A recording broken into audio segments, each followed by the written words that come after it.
O maior problema da infância moderna é a nova configuração familiar e não as telas. E eu vou te provar isso agora. Quando a função materna se desfaz e o lugar simbólico do pai é frágil, a criança sofre consequências psíquicas reais.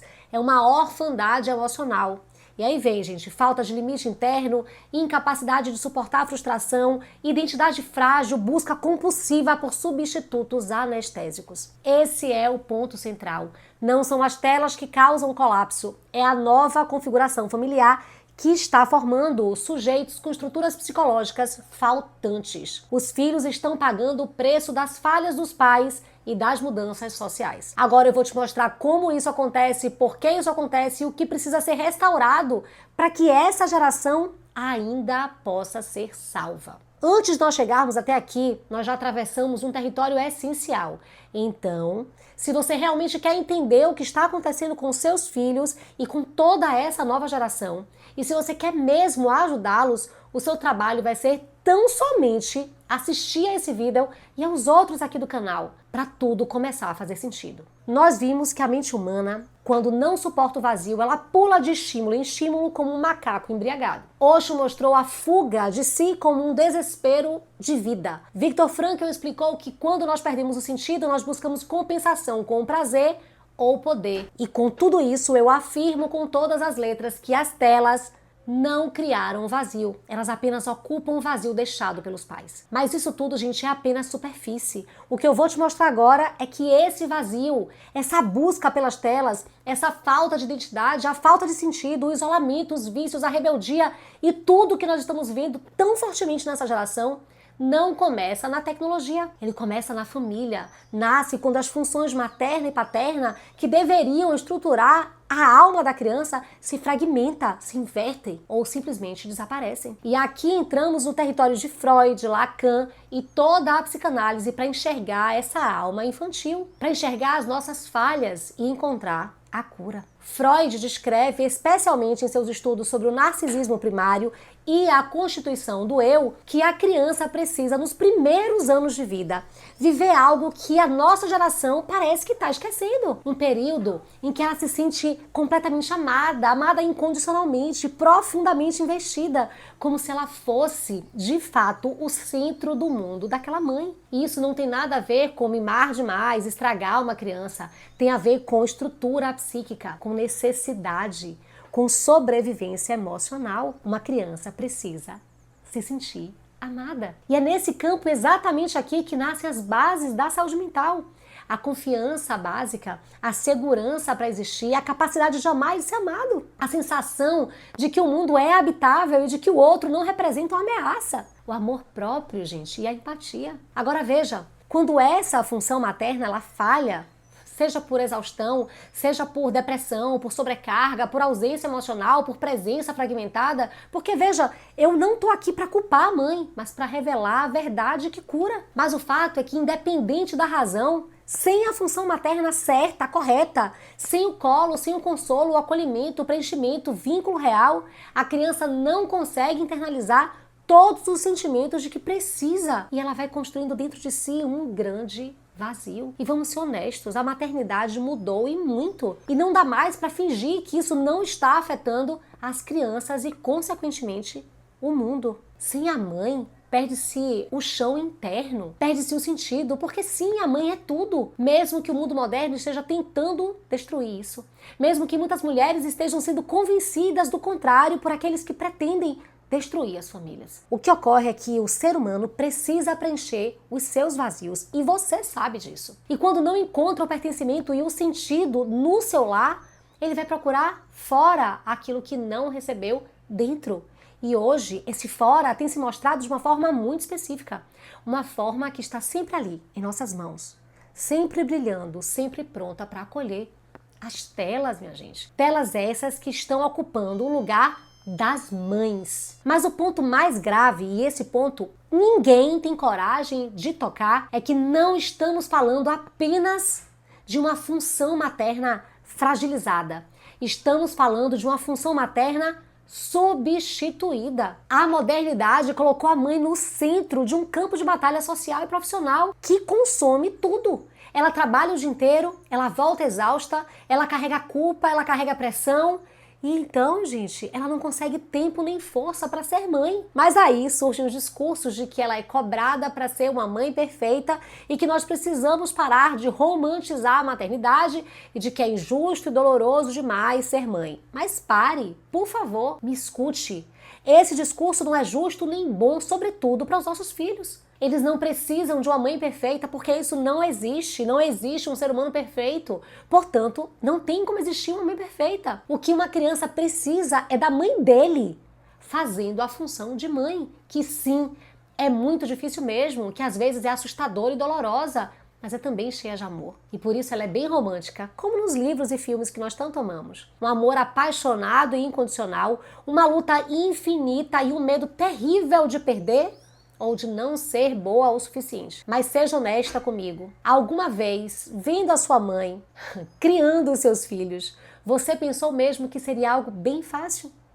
E é agora que você vai precisar entender. A verdade é que a função materna ela não acontece apenas em meia hora de leitura antes de dormir. Não acontece nos 20, 30 minutos de conversa no carro ao levar à escola. Não acontece em um fim de semana com milhares de atividades que se inventam com pressa e com pessoas reunidas numa tentativa de compensar o tempo perdido. Função materna exige continuidade, exige constância de afeto, exige presença interna e não apenas presença física. Exige vínculo simbólico, aquele que se forma todos os dias, não quando sobra tempo. Quando essa continuidade se rompe, por mais que não seja intencional, a criança fica sem sustentação emocional. E quando essa sustentação falta, amizades ruins entram, os vícios entram, até ela entra. Não porque a criança ame tudo isso, mas porque tudo isso substitui aquilo que ela não tem, porque ficou vazio. E atenção, não bastasse todo esse problema criado com a influência, de uma leitura específica do feminismo que propõe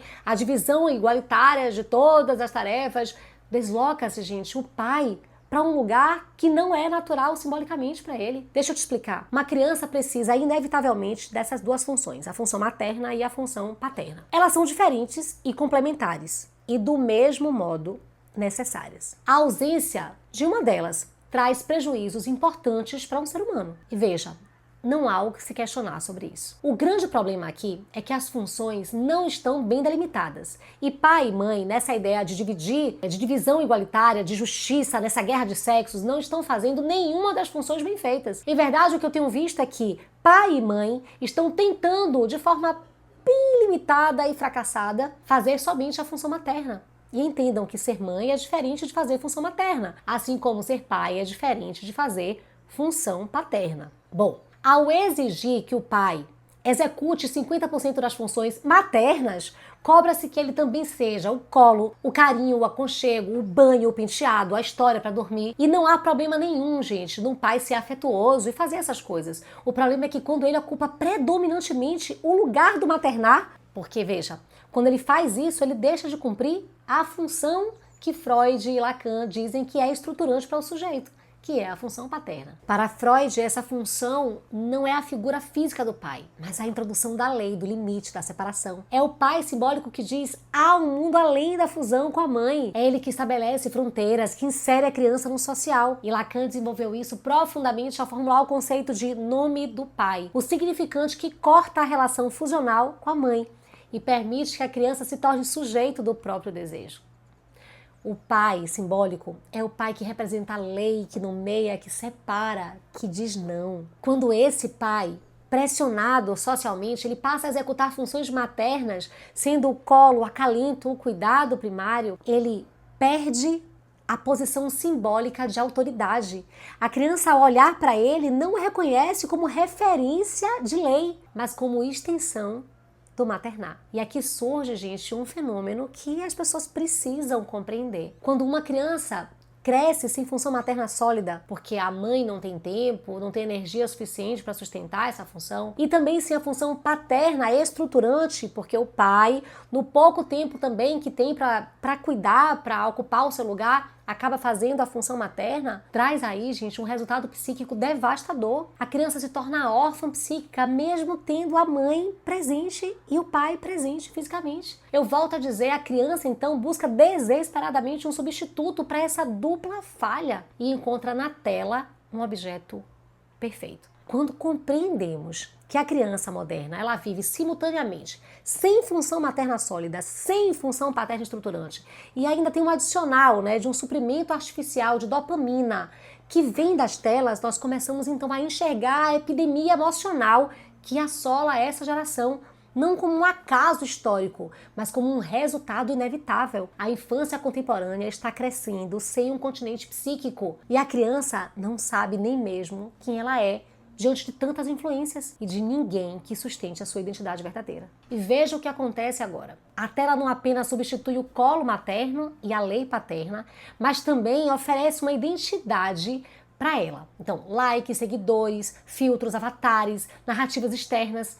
A criança não precisa construir quem ela apenas escolhe um modelo e copia. Lacan já dizia, o sujeito se constitui pelo olhar do outro. Se o único olhar que a criança recebe é o olhar digital, que é impessoal, comparativo, competitivo, a sua identidade, ela se forma a partir da lógica da performance ou da imagem. Não é surpresa, gente, que tenhamos adolescentes que se desmoronam diante da menor frustração. Eles não possuem um eu estruturado, eles possuem um personagem frágil, sustentado pela dopamina e pelo reconhecimento externo. E os resultados vocês já estão vendo aí nas notícias. Quando eu chego ao ponto de afirmar que nossos filhos não sofrem prioritariamente por excesso de tela, mas por ausência de mãe, de pai, de família, nós precisamos dar um passo ainda mais profundo. Reconhecer que a ausência contemporânea não é apenas física. Há mães que passam o dia inteiro com seus filhos e ainda assim estão ausentes. Tem pais que participam de todas as rotinas, entregam presença física, entregam afeto, brincadeira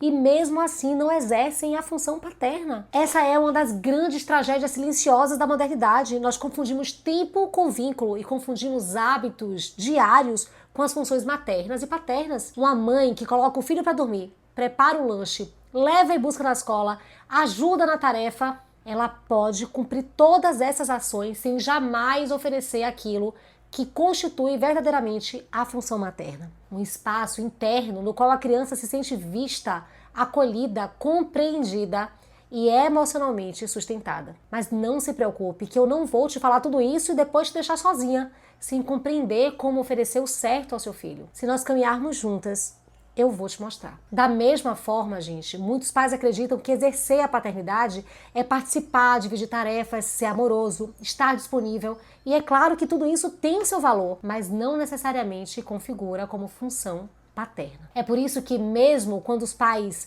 reduzem as telas, bloqueiam conteúdos, criam regras rígidas de uso, muitas vezes nada muda. Porque se essa tela está ali para tapar um vazio, quando esse objeto é retirado, o vazio permanece clamando. Ele encontrará uma outra forma de ser saciado. E é aí que vem as drogas, álcool, compulsões alimentares, pornografia, isolamento, automutilação, relacionamentos tóxicos e tudo mais que a gente está acostumado a ver. E aqui reside o ponto que ninguém tem coragem de dizer. Pais querem soluções rápidas porque não suportam olhar para a profundidade do problema. Esperam que alguém diga o que fazer, um método de 3 passos, uma lista de comportamentos, um conjunto de técnicas educativas.